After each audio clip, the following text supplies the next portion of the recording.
Ride के लिए खास किस्म के डॉग्स को यूज किया जाता था। सपाला भी एक स्लेड राइडर था और उसके पास बहुत ही अच्छी किस्म की नस्ल के डॉग्स थे जो कि उसके सफर और उसके काम को बहुत ही ज्यादा इजी बनाते थे। एक दिन सपाला के पास एक नए पपी की बर्थ होती है। ये साइबेरियन हस्क का पपी था और ये डॉग काफी ज्यादा कमजोर होते हैं। सपाला का ये ख्याल था कि ये डॉग उसके किसी भी काम का नहीं है क्योंकि ये इस डॉग को बाकी डॉग्स के साथ स्लेड राइड पर लेकर नहीं जा सकता था। इसीलिए सपाला चाहता था कि वो इस डॉग को किसी और को दे दे, मगर सपाला की वाइफ ऐसा बिल्कुल भी नहीं चाहती थी क्योंकि वो सभी डॉग्स को अपने बच्चों की तरह रखती थी। सपाला की वाइफ इस डॉग का नाम टोगो रखती है और कहती है कि टोगो मुझे अपने बच्चों की तरह प्यारा है। ये सभी डॉग्स मेरे दिल के बहुत ज्यादा करीब हैं और मैं इनमें से किसी को भी अपने से दूर नहीं करना चाहती। हमें टोगो को एक मौका देना चाहिए। वैसे भी अभी ये बहुत छोटा है, हमें इतनी जल्दी इसके बारे में कोई भी कंक्लूजन नहीं निकालना चाहिए। अब सपाला ऐसा चाहता तो नहीं था मगर फिर भी वो अपनी वाइफ की बात को मानता है। अब जैसे जैसे वक्त गुजर रहा था टोगो बड़ा हो रहा था,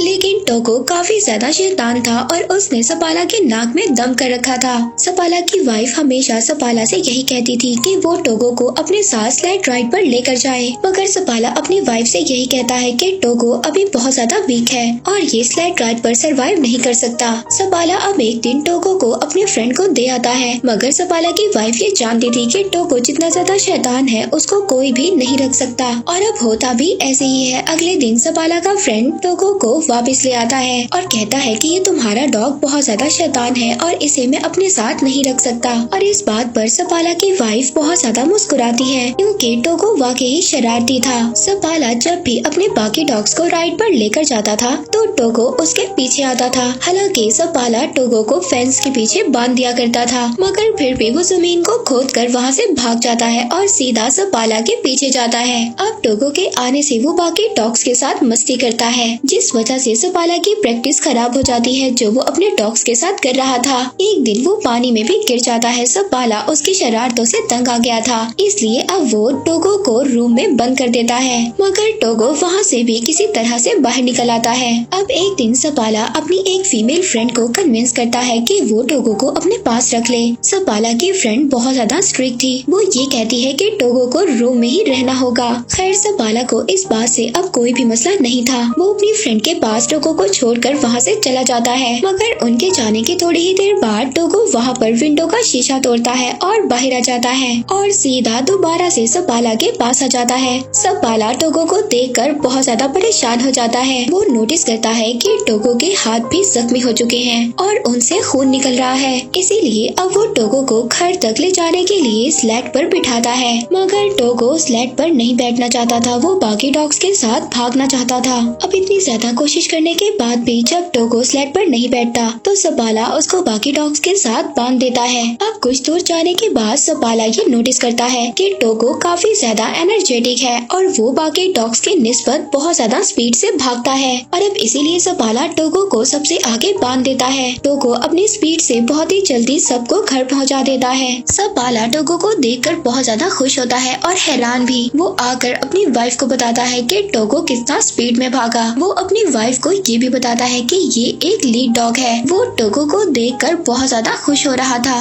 सपाला की वाइफ भी टोगो को देखकर बहुत ज्यादा खुश होती है। इसके बाद सपाला अपने शहर में टोगो की मदद से बहुत ज्यादा स्लेड रेसेस जीत जाता है और आहिस्ता आहिस्ता सपाला और टोगो बहुत ज्यादा फेमस हो जाते हैं। वक्त इसी तरह गुजरता रहता है और अब 12 साल हो चुके थे। हम देखते हैं कि टोगो अब काफी ज्यादा बूढ़ा हो गया था। एक दिन अपने सफर से वापस अपने शहर में आता है तो उसको ये बात पता चलती है कि शहर में एक बीमारी फैल चुकी है। उस बीमारी का नाम था डिप्थीरिया और वो बच्चों पर बहुत ज्यादा इफेक्ट हो रही थी। इस बीमारी से बच्चों की जान भी जा रही थी और सब लोग बहुत ज्यादा परेशान थे।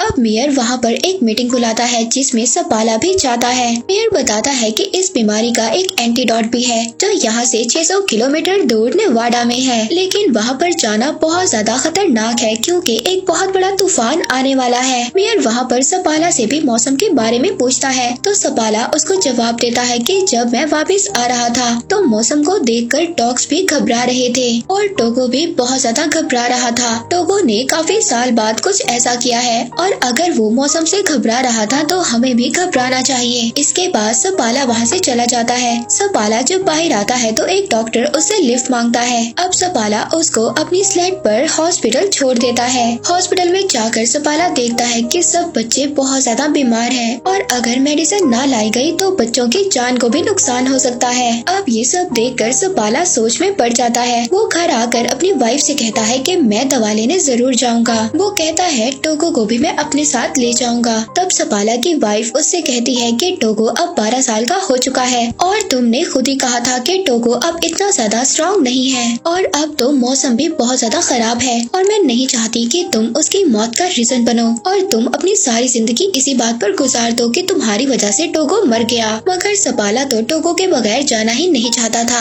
वो अगली सुबह टोगो को लेकर अपनी वाइफ को गुड बाय बोलकर चला जाता है। अब जैसे जैसे सपाला और उसके डॉग्स आगे बढ़ रहे थे, तूफान भी आगे बढ़ रहा था और हवा इतनी ज्यादा तेज थी सपाला को कुछ भी नजर नहीं आ रहा था। टोगो सबसे आगे था और सपाला अपने डॉग्स को आगे बढ़ने के लिए बोल रहा होता है क्योंकि इन्हें नेवाडा से मेडिसिन लेकर बहुत जल्दी वापस आना था। सपाला अपने डॉग्स के साथ बहुत ही गहरी ढलवान पर होता है। तभी टोगो वहाँ पर रुक जाता है लेकिन सपाला को कुछ भी समझ नहीं आ रहा था। सपाला जब आगे देखता है तो एक बहुत ही बड़ी खाई होती है। टोगो ने इस भयानक तूफान में भी उस गहरी खाई को देख लिया था और इसीलिए वो रुक गया था, जिसकी वजह से सपाला और उसके बाकी डॉग्स की जान बच गई थी। तभी सपाला देखता है कि टोगो के पाँव में बहुत गहरी चोट लगी थी और उससे खून भी आ रहा था। अब पूरा दिन सफर करने के बाद सपाला और उसके बाकी डॉग्स एक आउटपोस्ट पर पहुंचते हैं। उस आउटपोस्ट पर एक लेडी डॉक्टर होती है। वो सपाला को बताती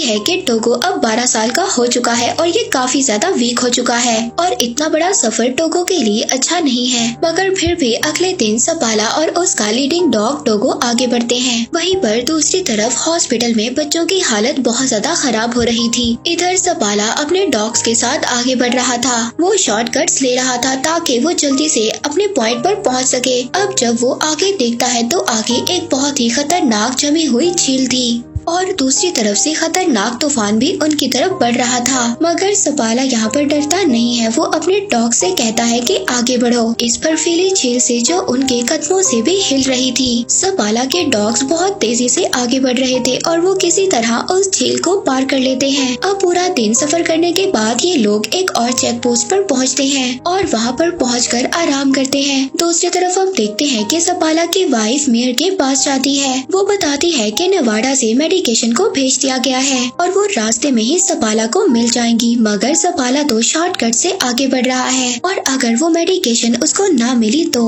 उसका सफर और भी ज्यादा बड़ा हो जाएगा। वहीं पर दूसरी तरफ हम सपाला को देखते हैं जो पूरा दिन सफर करने के बाद एक और चेक पोस्ट पर पहुंचता है। टोगो की हालत बहुत ज्यादा खराब हो गई थी। टोगो फिर भी आगे बढ़ना चाहता है। वो रुकना नहीं चाहता, वो लीड करना चाहता है और अब ऐसा ही होता है। सपाला अपने शॉर्टकट से जा रहा था और अगर उसको वो आदमी ना मिला जो नेवाडा से मेडिकेशन ला रहा था तो सपाला के लिए उसका सफर और भी ज्यादा मुश्किल हो जाएगा। अब सपाला यहाँ पर बहुत ज्यादा थक गया था। उसकी आंखें बंद हो रही थी मगर उसके डॉग्स बिजली की तरह आगे बढ़ रहे थे। हम देखते हैं एक आदमी है जो नेवाडा से आया था। उसके पास ही दवा थी। वो आदमी रुकता है मगर सपाला अपने डॉग्स के साथ आगे बढ़ रहा था। वो आदमी उसको आवाज भी देता है लेकिन सपाला अपनी हिम्मत होशी में होता है। यहाँ पर बहुत तेज हवा भी चल रही थी जिसकी वजह से सपाला उस आदमी की आवाज को नहीं सुन पाता। मगर टोगो ने यहाँ पर कुछ तो सुन लिया था। उस आदमी को ऐसा लग रहा था कि सपाला ने उसकी कोई भी बात नहीं सुनी और वो ऐसे ही आगे चला गया। मगर तभी वो आदमी देखता है कि सपाला वापस आ रहा था क्योंकि टोगो वहाँ पर रुक गया था और अब सपाला के पास वो दवा थी जिसकी वजह से वो इतनी ज्यादा दूर आया था। अब वो दोनों आगे जाकर एक चेक पोस्ट पर रुकते हैं। सपाला का दोस्त उससे कहता है कि टोगो को यहीं पर छोड़ दो। मैंने ऐसे इन खतरनाक तूफान में अपने बहुत ज्यादा डॉग्स को खोया है और मैं ये नहीं चाहता कि तुम भी अपने इतने प्यारे डॉग टोगो को खो दो। लेकिन सपाला इस बात से मना कर देता है। वो कहता है कि टोगो मेरा लीड डॉग है और मैं इसके बगैर सफर नहीं कर सकता। और दोबारा से सपाला अपने डॉग्स के साथ सफर शुरू कर देता है। दोबारा से उनके सामने वही झील आती है जिस झील को सपाला ने अपने डॉग्स के साथ कल पार किया था और अब वो झील हिल रही थी। मगर ये लोग अगर इस झील पर से ना गए तो इनका सफर एक और दिन बढ़ जाएगा। सपाला अब ये फैसला करता है कि वो इसी रास्ते से आगे बढ़ेंगे। वो अपने डॉग टोगो को कहता है कि आगे बढ़ो। उसके सारे डॉग्स बहुत ही तेजी से उस झील को पार करने लगते हैं और अब उस झील में से पानी निकलना भी स्टार्ट हो जाता है। अगर ये लोग इसी झील में डूब गए तो सबके सब मर जाएंगे। मगर यहाँ पर टोगो और बाकी डॉग्स के स्पीड की वजह से वो लोग किसी न किसी तरह किनारे पर पहुँच जाते हैं। मगर जिस टुकड़े से ये डॉग्स आगे बढ़ने वाले थे तभी वो टुकड़ा हिलता है और किनारे से अलग हो जाता है। अब सपाला टोगो को उठाकर उस किनारे पर फेंक देता है और कहता है कि इस बर्फ के टुकड़े को खींचो। टोगो यहाँ पर बहुत ज्यादा जख्मी था मगर वो जख्मी होने के बावजूद भी अपना पूरा जोर लगाता है और सभी को किनारे पर ले आता है। अब ये लोग सबके सब उस जमी हुई झील से बाहर आ जाते हैं जहाँ पर ये सब लोग फंस गए थे। अब सपाला अपने डॉग्स को किसी न किसी तरह बचाकर एक चेक पोस्ट पर ले आता है जहाँ पर वही लेडी डॉक्टर भी थी। वो लेडी डॉक्टर जब टोगो को देखती है तो उसकी आंखों में आंसू आ जाते हैं। वो सपाला से कहती है कि तुम्हारा डॉग मर रहा है, इसकी हालत बहुत ज्यादा खराब है। वो यहाँ पर सपाला को भी उदास कर देती है क्योंकि टोगो सपाला को बहुत ज्यादा प्यारा था। अब सपाला रात गुजारने के बाद जब अगले दिन अपना सफर शुरू करता है तो वो टोगो को आगे नहीं बांधता बल्कि पीछे बांध देता है क्योंकि वो बहुत ज्यादा बीमार था और सफर भी नहीं कर सकता था। मगर फिर भी टोगो अपनी पोजीशन पर खड़ा हो जाता है। सपाला ये समझ जाता है कि टोगो अभी रेस्ट नहीं करना चाहता और वो अपनी जगह पर खड़ा होना चाहता है और ये अपना सफर खत्म करना चाहता है। वो टोगो को आगे बांध देता है जिसके बाद वो लोग अपना सफर शुरू करते हैं। आखिरकार कुछ घंटों के बाद तूफान इतना ज्यादा खतरनाक हो जाता है कि सपाला को कुछ भी नजर नहीं आ रहा था और न ही सपाला को रास्ता नजर आ रहा था। वो टोगो के पास जाता है और कहता है कि मुझे तो रास्ता नजर नहीं आ रहा, तुम्हें ही अब हमें रास्ता दिखाना होगा और नेक्स्ट पोस्ट तक जाना होगा। सपाला यहाँ पर अपने पूरे चेहरे को ढांप देता है जिसके बाद टोगो अब इनको आगे लेकर जाता है। मगर कुछ दूर जाने के बाद टोगो भी अब थक गया था। वो थक कर वहीं पर बैठ जाता है। अब सपाला उठकर टोगो के पास जाता है। वो टोगो से कहता है कि तुम्हें उठना होगा और हमें ये मेडिसिन लेकर जाना होगा और अगर हम आगे अपनी मंजिल तक ना बढ़े तो हम यहीं पर मारे जाएंगे। मगर टोगो उसकी बात का कोई भी रिस्पॉन्स नहीं कर रहा था।